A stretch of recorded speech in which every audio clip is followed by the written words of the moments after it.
चलो बच्चों, ये अगला क्वेश्चन देखते हैं। इसमें बोला जा रहा है कि f जो है वो r से r में एक कंटिन्यूअस फंक्शन है, f ऑफ 0 हाफ के इक्वल है, और f of 2x minus f of x जो है वो x के इक्वल है। If limit x approaching towards infinity fx minus f of x by 2 raise to power n is equal to gx, then g of r square r1 से लेके 10 तक हमें calculate करना है। तो यार देखो, ऐसे क्वेश्चंस के अंदर ना ये सबसे बढ़िया तरीका होता है कि भाई f ऑफ x की जगह अगर मैं x बाई 2 पुट कर दूं तो fx minus f of x by 2 किसके इक्वल आएगा? x बाई 2 के इक्वल आएगा। अच्छा, गिवन क्या था? f of 2x minus f of x जो है वो x के इक्वल गिवन था। ऐसे ही अगर मैं f ऑफ x की जगह अगेन x बाई 2 पुट कर दूं तो ये इधर x बाई 2 माइनस इधर f ऑफ x बाई 4 और is equal to x by 4 आ जाएगा। और ऐसे ही चलते जाएंगे, n टाइम्स कर देंगे तो f of x upon 2 raise to power, देखो 2 से पहली बार में किया था तो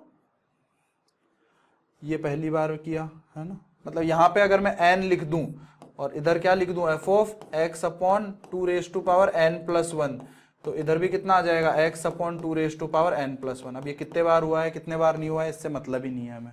यहाँ पे अगर मैं इन सबको ऐड कर दूं तो यहाँ से कितना मिलेगा हमें? ऐड कर दूंगा तो यहाँ से क्या मिलेगा भाई? तो वो मिलेगा हमें, यहाँ पे क्या क्या कैंसिल होगा? ये इससे कैंसिल हो जाएगा,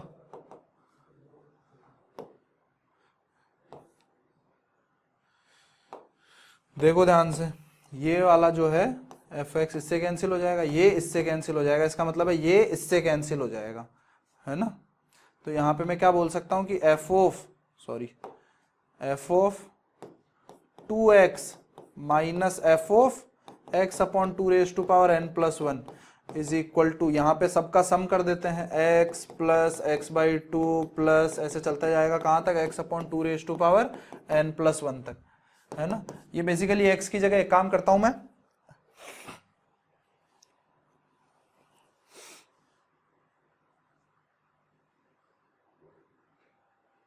x की जगह 2x पुट कर देता हूं, x की जगह 2x, क्योंकि ये यहाँ पे n दे रखा है ना, 2 रेज टू पावर n। या फिर एक काम करते हैं, यहाँ पे एक स्टेप कम यूज करते हैं ना, यहाँ पे एक स्टेप कम यूज करते हैं ना, नहीं तो फिर वापस दिक्कत आ जाएगी। यहाँ पे क्या देखो, फिर से अगेन बता देता हूँ, यहाँ पे अगर मैं यहाँ पे f of x upon 2 raise to power n minus 1 minus f of x upon 2 raise to power n is equal to, ये इधर कितना आ जाएगा? x upon 2 raise to power n। तो यहां से कैंसिल किया तो क्या क्या मिल गया हमें? नहीं वैसा ही ठीक था मेरे ख्याल से, है ना, वैसे ही ठीक था, सही बात है, वैसे ही ठीक था, क्योंकि यहाँ पे 2x बचा हुआ है ना, तो 2x बचा हुआ है तो इसको 2x में x की जगह मैं x बाई 2 पुट करूंगा अगर मैं, या फिर चलो ऐसे ही देख लेते हैं, जो अपन ने सॉल्व किया था वैसे ही कुछ ना कुछ हो जाएगा, है ना।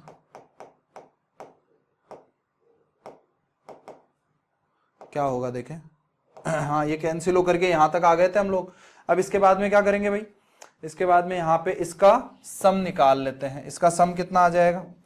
यहाँ पे ये जीपी बन रही है यहाँ पे, तो ये आ जाएगा f of 2x minus f of x upon 2 raise to power n plus 1 is equal to, ये इधर जीपी बन रही है, जीपी के अंदर नंबर ऑफ टर्म्स की अगर मैं बात करूं तो x अपॉन 1 से स्टार्ट हो रहा है, सॉरी ये 2 आएगा, फिर उसके बाद में 4 आएगा, तो ये 2 रेज टू पावर 0 से शुरू हो रही है, 0 से लेके n प्लस 1 तक कितनी नंबर ऑफ टर्म्स है? n plus 2 number of terms है। तो क्या आ जाएगा? सबसे पहले first term into r to the power n, r कितना है? 1/2, या फिर 1 minus 1/2 raise to power number of terms है n प्लस 2 अपॉन नीचे 1 माइनस 1/2, ऐसा कुछ हो जाएगा। यहां से कितना मिला? f of 2x minus f of x upon 2 raise to power n plus 1 किसके इक्वल आ जाएगा? यहां से मिल जाएगा हमें 2 ऊपर चला जाएगा तो 2x into 1 minus 1 upon 2 raise to power n plus 2, ठीक बात है। अच्छा, अब यहां से बोला जा रहा है कि fx minus f of x upon, यार ये 2 raise to power n plus 1 आ रहा है यहाँ पे हमारे पास में, है ना, तो यहाँ पे x की जगह अगर मैं x की जगह 2x लिख दूं, x की जगह अच्छा एफ ऑफ 2x की जगह एक काम करता हूं, यहां से लिख देता हूं fx प्लस एक्स, ये करेक्ट हो जाएगा। यहां से लिख दिया fx plus x, fx plus x minus f of x upon 2 raise to power n plus 1 is equal to 2x minus इधर से x upon 2 raise to power n plus 1, ऐसा आ जाएगा। यहां पे इसको थोड़ा और फर्दर सॉल्व कर लिया, fx माइनस इसको लिखा f of x minus f of x upon 2 raise to power n plus 1 is equal to ये x आ जाएगा और ये इधर minus x upon 2 raise to power n plus 1 आ जाएगा। अगेन यहाँ पे n इन्फिनिटी जा रहा है ना, n इन्फिनिटी जा रहा है, तो n इन्फिनिटी जाएगा तो ये वैल्यू भी कहाँ जाएगी, इन्फिनिटी को ही जाएगी, है ना। n अगर इन्फिनिटी को जा रहा है तो 2 रेज टू पावर n में n अगर इन्फिनिटी को जा रहा है तो ये भी तो इन्फिनिटी को ही जाएगा। ठीक है, तो ये आला इन्फिनिटी को चला गया, मतलब ये f ऑफ 0 बनेगा, f ऑफ 0 की वैल्यू 1 आ जाएगी और ये इन्फिनिटी को जाएगा तो ये 0 आ जाएगा। तो fx जो है वो अपने पास में कितना आ जाएगा, x प्लस 1 आएगा क्या, चेक कर लेते हैं। 2x प्लस 2x, नहीं कुछ गड़बड़ कर रहे हैं, ये इन्फिनिटी ऐसे नहीं लिख सकते हैं हम, है ना। तो यहाँ से क्या मिला हमें, यहाँ से मिल गया हमें f of x minus f of x upon 2 raise to power n plus 1 is equal to, इधर से कितना आ जाएगा, x minus x upon 2 raise to power n plus 1। तो यहाँ से f ऑफ x की जगह x ही रहने दिया, या फिर अगर मैं यहाँ पे n की जगह n माइनस 1 पुट कर दूँ, n की जगह n माइनस 1 पुट कर दूँ तो fx minus f of x upon 2 raise to power n is equal to x minus x upon 2 raise to power n हो जाएगा।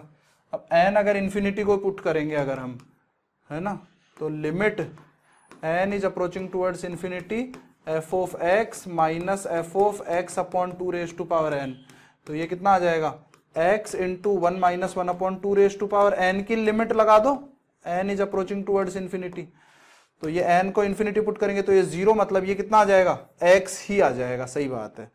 तो ये यहाँ से हम क्या बोल सकते हैं कि gx जो है वो कितना आ गया, x आ गया, तो g ऑफ r स्क्वायर मतलब x स्क्वायर आ जाएगा, x स्क्वायर का समेशन, r स्क्वायर का समेशन 1 से लेके बेसिकली हमें ये पूछ रहा है अब r स्क्वायर का summation r is equal to 1 से लेके 10 तक कैलकुलेट करना है, तो ये क्या हो जाएगा 10 11 21 upon 6 n plus 1 2n plus 1 divided by 6 वाला फॉर्मूला लगा दिया, ये कितना आ जाएगा 7, ये इधर कितना आ जाएगा 5, ये कितना आ जाएगा 77 इंटू 5, ये 3 ऊपर चला गया 385 जो है ये हमारा करेक्ट आंसर आ जाना चाहिए, 385 फोर्थ हमारा करेक्ट आंसर हो जाएगा। ठीक है।